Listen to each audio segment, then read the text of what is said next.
Hello and welcome to TechteamGB. Today I'll be showing you how to build a custom gaming computer, but this applies to normal computers, so it doesn't have to be gaming. So first let's take a look at the parts. At the heart of a build is normally the motherboard. So this is my motherboard. It's the Asus Crosshair 5 formula. It has an AM3 socket, AM3 Plus socket, 4 PCI Express lanes and an ancient PCI lane, 4 DIMMs, for RAM and all that stuff. This is just my build, guys. For the CPU rather, I have an AMD FX 8120. That's the I/O shield for the motherboard's input-output interface. NZXT Havoc 140, watch the review on that. Plugging, standard 22 times DVD drive. XFX Pro 750 watt power supply. Wireless G Wi-Fi card. Corsair Vengeance gaming RAM, that's 16 gigs there. This one is an XFX Radeon HD 6870. My hard drives are my OS, which is a Seagate Pipeline 500 gig, and a Western Digital Blue 500 gig. Oh yeah, and the case. Cooler Master Storm Trooper. I've sort of already started, but the only things I've started with are all the fans, and especially all the bodged ones as well. So we're going to come back, change the battery on the camera, and I'm going to start showing you how to put everything together. Another thing I should mention is the tools that you'll need. So the most necessary is a Phillips head screwdriver. Having at least one other flathead is very useful. Having some sort of knife to cut open any boxes if you haven't already opened everything, and loads of these. These are zip ties. These normally come in your case, maybe your motherboard. They come in all sorts of places really, and also any mounting hardware you need for any aftermarket coolers you've got. You'll also need some of these. These are SATA cables. Let me focus. So that's what they look like. Yeah, if you're using ID, I'm not happy. So let's start with processor. So I'm just going to take the motherboard down here so it's easier to, well, film, and the processor as well. So normally never have your processor on anything that isn't the thing that it came in. I'm just breaking that rule. I break a lot of rules that I make. Alright, so first thing you're going to do is on your motherboard, first thing you're going to do is make sure that you're anti-static, so touch a large metal object like your case. I have two cases in here because I've just broken my rig apart to build this one. So after you've grounded yourself, try and make sure that you wear rubber shoes to keep from static building up. Constantly touch your case, and try not to like walk around or build it on carpets. Yes, that's carpet. This is a very much do as I say, not as I do episode. So first things first, you're going to pull this lever up and you're going to see that this socket comes back. Notice that I'm doing this on the motherboard box, so let me just lift it. So see, this is the motherboard's box, but make sure you don't put it on the plastic wrapper, alright? So one thing you've got to check is, see that tiny little thing there? It's more visible on the processor. Oh, there's the strap getting in the way as usual. See that gold star, triangle? Well, on the board, see if I can get a good light on that. On the board, on this corner, there's the same triangle. So what you do is you take the processor, always hold it by the sides. See these gold pins? Never touch them. So what you're going to do is you're going to line it up and drop it in. Now you should be able to tell if it's in or not just by looking at it. Don't push down on it, okay?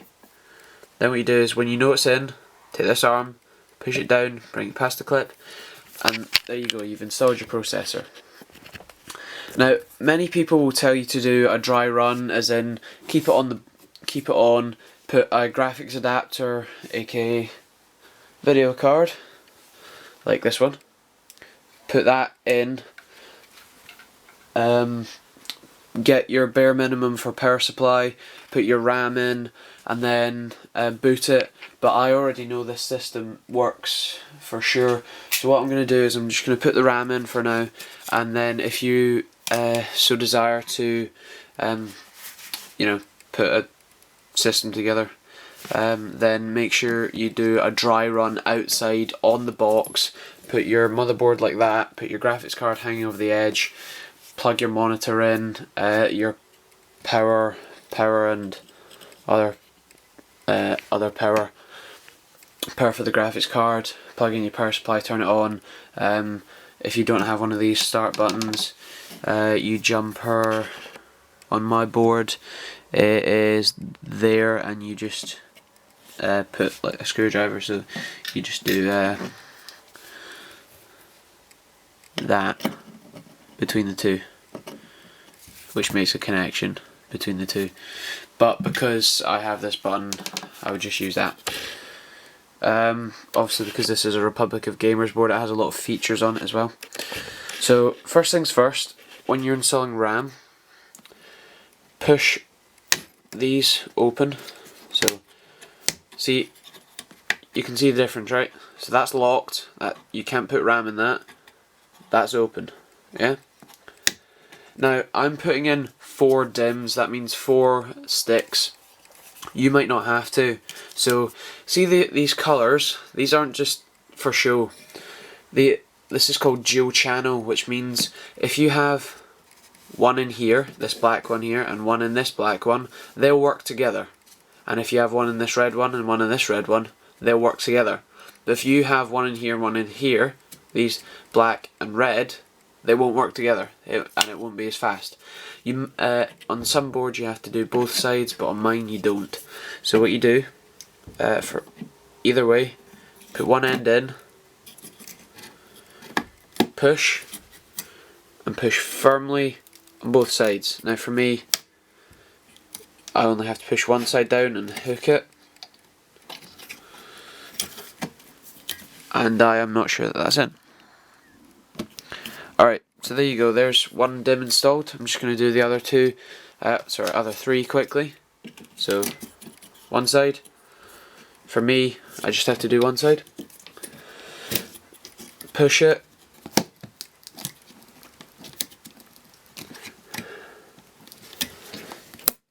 There you go, you see one, there you go, there's 2 in. Push those back out.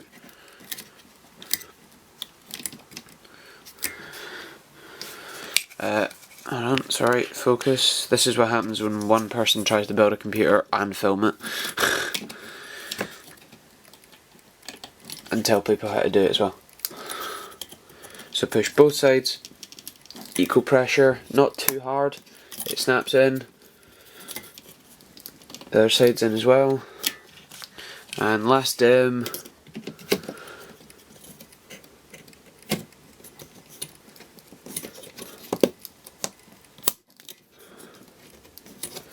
Now, as you may be able to see, I am destroying my motherboard box, so make sure your box is full of something when you're doing this. So there you go, there's 4 DIMMs of RAM installed, a processor installed, and normally you would put a graphics card in, plug all the power in and turn it on, make sure it boots, but we're not going to do that because I'm special. So what I'm going to do is I'm going to show you the motherboard standoffs, and then we're going to go from there. Alright, so this is the inside of the case with nothing in it besides fans. And what I'm going to do is I'm going to show you a motherboard standoff. So these sit on the case. Let's bring that closer and focus in on it. So these sit on the case in here. Let's focus properly. So I've already got 6 installed. They sit for ATX. It normally tells you either in the case, actually on the case's motherboard tray, or in the case's manual. And what you do is, my case comes with this pretty decent tool that lets you it helps you along, but what you do is you put it in and you screw it in. Pretty simple, right? Not really. So I know as a fact that I need to screw in one here, one here, and one here. So just by twisting it a bit, twisting it even more, twisting it right down, and I'm just gonna make super safe by using my tool that it's on right. Yep. Oh, I keep hitting the camera. Should really stop doing that.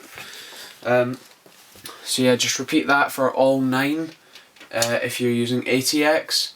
XL ATX, it says here, has like, well, a lot more.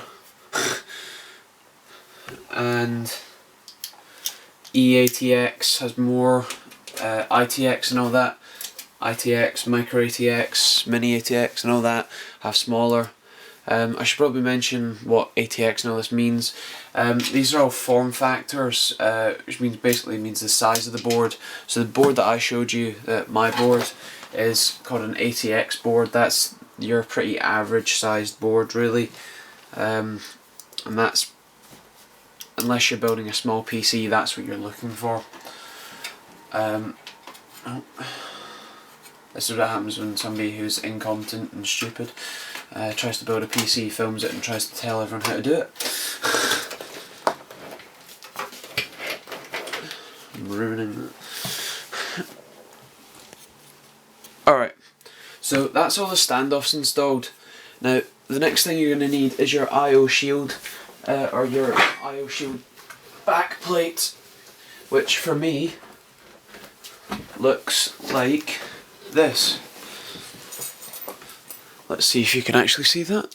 Yeah, so mine has a logo on it, but basically this just covers up all the loose holes. You don't need to have it, but it's very much nicer if you do. So I'm going to attempt to turn the case round so you can see. Alright, so see this hole here? You're going to make sure your IO shield is facing the right way up. So that's normally with the least amount of things closest to the fan that's here. What you do is you put the nice looking side on the outside. You just put it there and push. So, hold on. So push on all the sides until it snaps into place. That's how to take it out. One more time. Because that push out was completely unintentional, of course. So let me get out of the way. You push it in, it snaps in, you can hear it snap in. Give it a little push around all the edges. There's no screws or anything necessary unless you've bought a thing that does. So all you have to do is push it in until it snaps in, give it a little push on this side, and if it doesn't fall out, you've done it. So bring the case back up. Right, now here's the slightly more difficult part. What we're going to do is we're going to take the motherboard with the processor and RAM on it, and what we're going to do is we're going to pick it up. We're only going to touch it by heat sinks and on the side. Heatsink is one of these, the fins that dissipate heat. I'm just going to have to move this wire because it's annoying me. So what we do, this fan, is you put it in an angle, you line up all the connectors on the end, so see all those nice and shiny connectors there, yeah? Well, what you do is you line them up, put them in at an angle, Normally you would do this while the PC is lying down, right? So you come in at an angle, he says hopefully,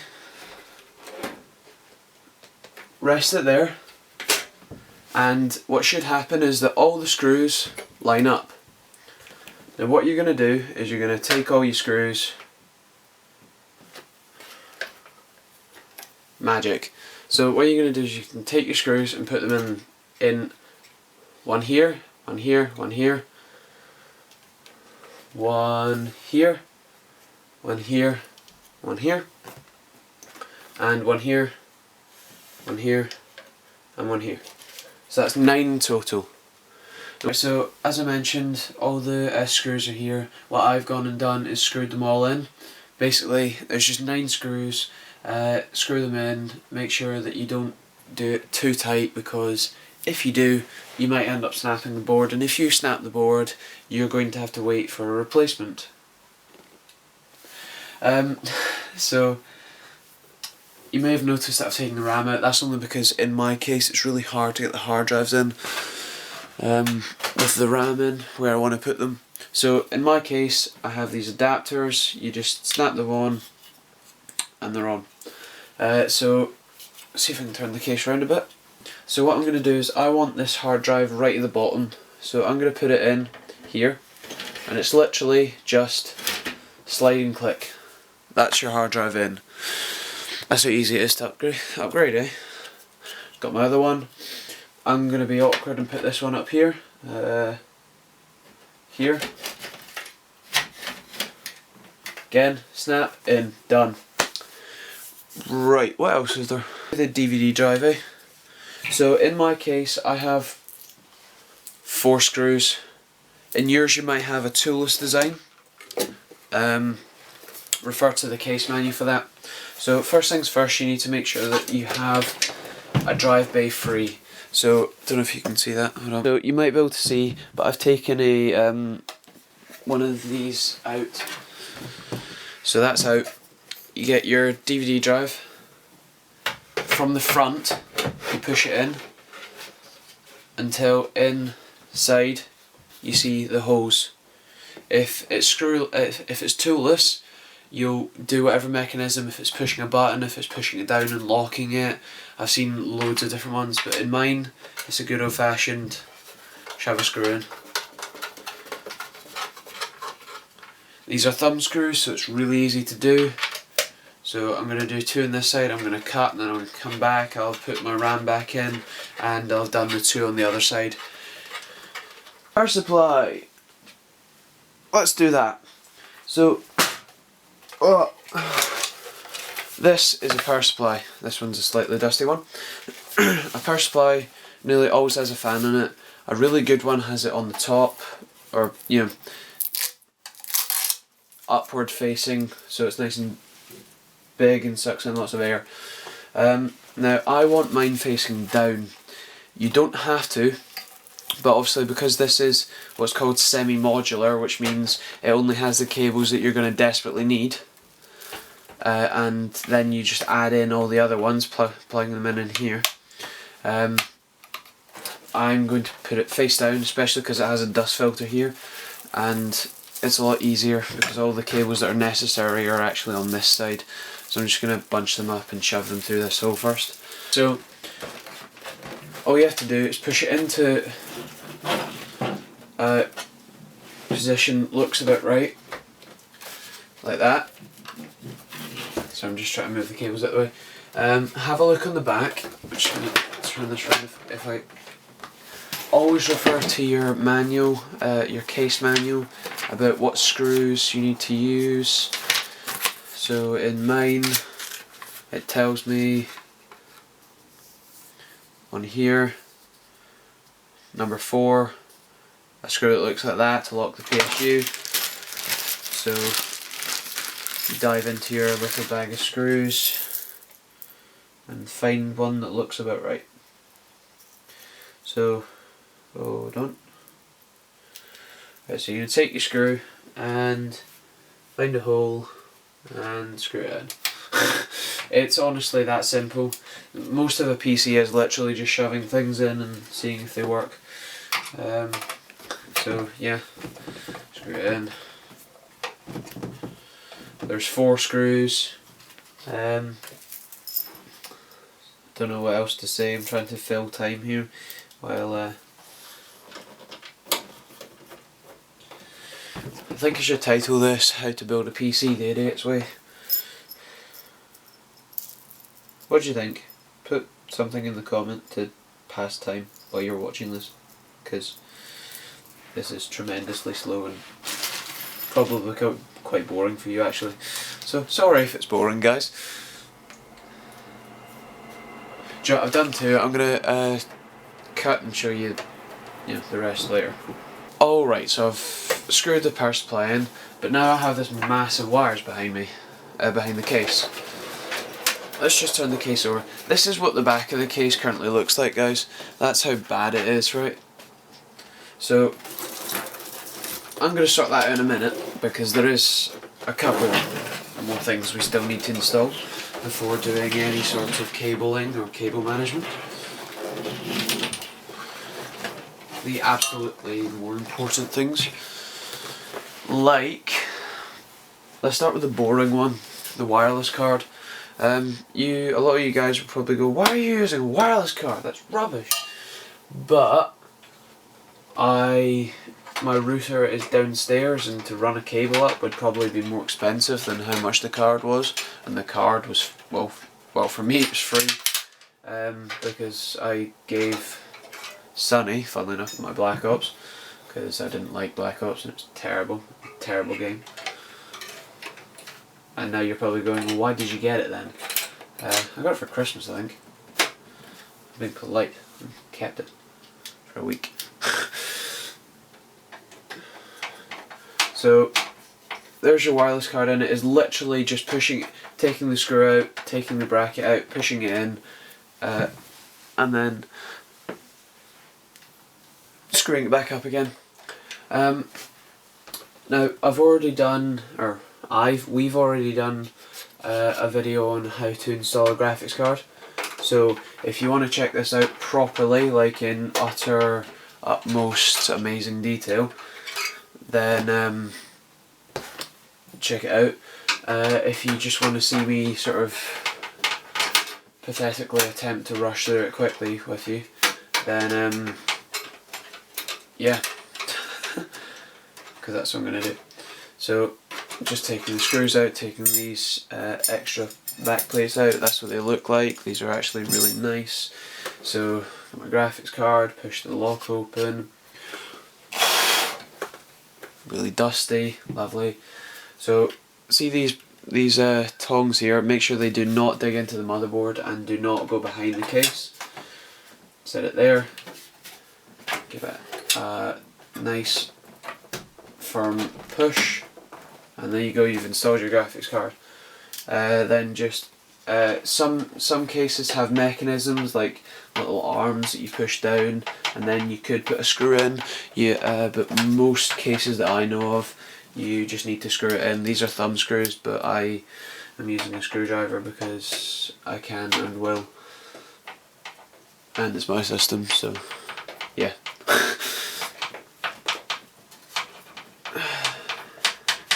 Right, done. Graphics card, done. Now, if you want to see, well, I have an aftermarket heatsink, funnily enough, called the NZXT Havoc 140. That's why I have an NZXT fan here, because I bought high profile RAM. So if you want to see how to install this, check out the video on it, which will be up at around about the same time as the other one. Alright, back in a sec. So we've installed all the parts. Now we need to wire it up. So right now, as you know, we've got the power supply in, we've got the wires in, but that's all the wires that have sort of exploded at the back. So what we need to do is we're going to turn the PC around, and we're going to start to do what's called cable management. And that's basically just arranging all the cables so that from this side it looks really neat, all the air can pass straight through or up and through, and it'll be really nice. Alright, so the first thing we're going to do is what's called the 24 pin. Now this is a power cord that's hidden amongst the mess here, so I'm just going to move all these out of the way. So, la-di-da-di-da. Stuff getting trapped everywhere. So this is all the stuff that comes from the case so far. So this is the actual front panel stuff and all these fan wires everywhere. Annoying, right? So more fan wires, fans everywhere. Actually, what I'm going to do is, no, I'll say that for later. Alright, so this is called a 24 pin. If you don't know why,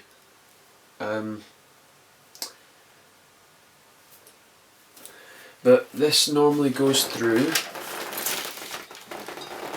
let me just check. Yep. So this normally goes through the top grommet, through here.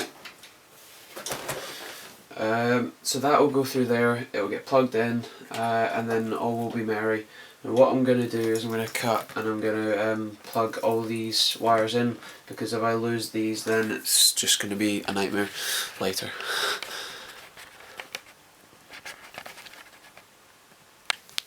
Alright, so it's magically light again.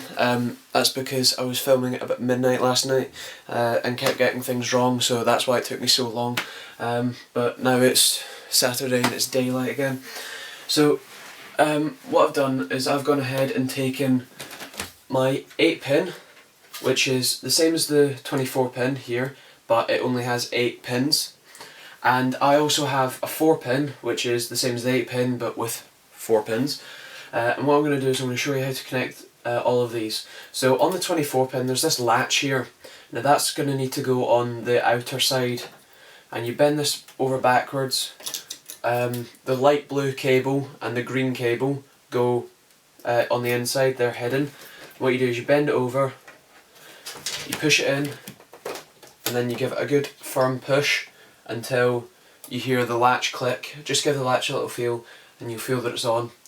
Now my 4 pin is exactly the same, except the hook is on the top.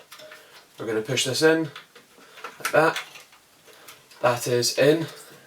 The 8 pin is the same. Normally all motherboards have a 24 pin and an 8 pin. Mine requires a bit more power for a couple of other features. So this 8 pin goes in, clicks. It's pretty simple. If you didn't notice, for the 8 pin and the 4 pin I'm using adapters. That's only because my power supply isn't quite long enough, but that doesn't really matter too much. Next we're going to do the graphics card power. So that's going to normally have the letters PCI written on it. Let's see if I can pull this across. So here's one of them here. See, it says PCI. It'll have 8 pins, but 2 of them will be detachable. I don't know if you can see that there. For this graphics card we'll need 6 pins. So what we're going to do is we're just going to pull this around so I can see all my cables. The idea is that on the back side you keep on this side here you keep the cables as tidy as possible, but they don't need to be extraordinarily tidy, because all your cables will be ran into this compartment anyway. So for the PCI, let's turn this back around. I need 2. Depending on what graphics card you have, you might need the 8 pins, or you might need just 1 6 pin, or that's up to your graphics card really. So I'm going to take this one, and again just pushing it in and push it in. I'm going to just push these wires back down to make it look as neat as possible.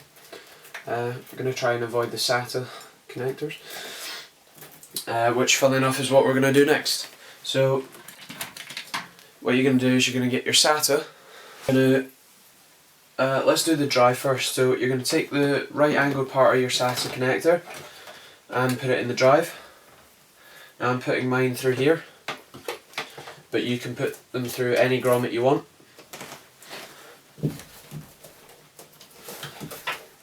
If you didn't guess, I am trying to make this a very cable tidy build. You don't need to, but the more cable tidy it is, the more airflow, or the better airflow at least you'll get. And if you didn't guess, the better airflow you get, the more likely you are to have cooler components. And we like cooler components. So I'm just going to quickly do the other hard drive. So that's, again, click in, through the grommet, out, strangely enough back in, through the same grommet, and into the connector on your board. Like that. Alright, now my DVD drive. This one might not actually be long enough to cable manage, which would be a disappointment. No, that'll do.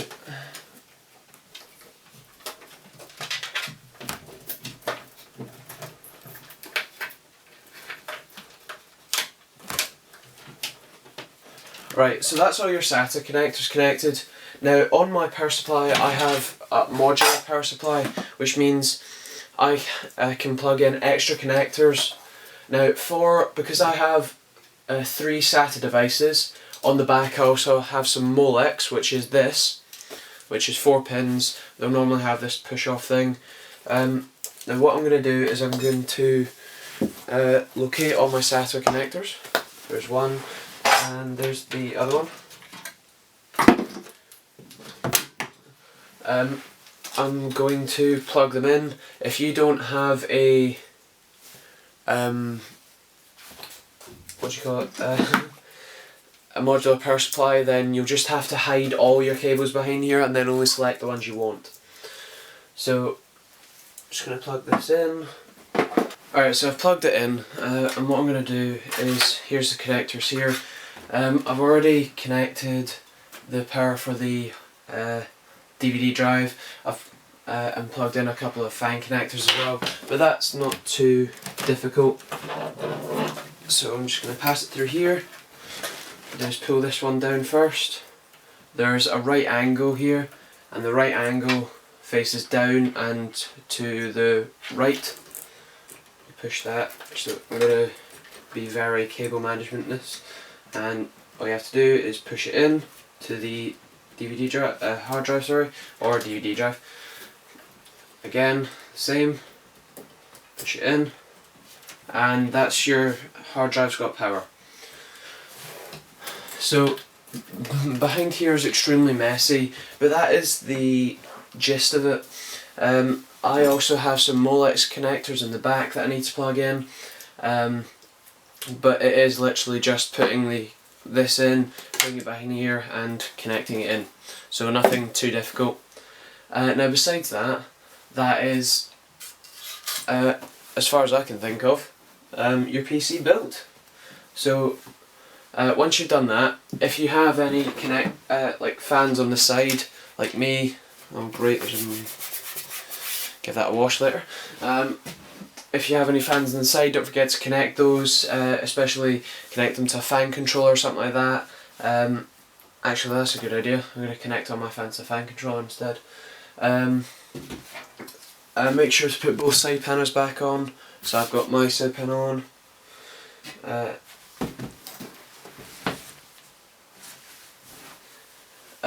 Make sure to screw in your fans properly, and then connect them. So if they have a Molex, then use a Molex. If they have a 3-pin, then normally they'll go into motherboard. Normally they'll go into the motherboard. Now the motherboard has should have loads of connectors. Mine has quite a few. So I have 2 here, 1 here, 1 here, 2 here, 1 in there, and the graphics card is hiding one, and there's another one here. So my board has loads of fan connectors. On my case I also have a 4-way fan controller. The two fans on the front have fan controllers. This one has an adapter, some Molex, and that's about it. I've got a couple more fans, and I'm actually going to be really stupid, and I've got this the 200mm from was at the top, and I'm just because I can going to sit that like so and connect it somewhere just because I can. But besides being stupid with fans like those two, you've so far you've built your PC. Now you need to put Windows on it. The one problem with building a PC is even if you had an operating system on your hard drive, because you probably have a new processor, motherboard and graphics card, there's the possibility that it won't work. So I always recommend just going into putting your Windows disk into the DVD drive, or if you have it on a USB stick, put it on there and just install it from scratch. The reason I have two hard drives is one 500 gig is my OS and media.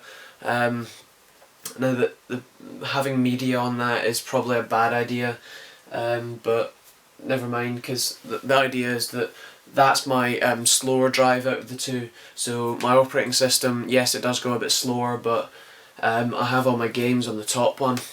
I only use my DVD drive for Windows. So yeah, that's my overview on how to build a PC. If you have any questions, don't forget to ask. Put them in the comments below.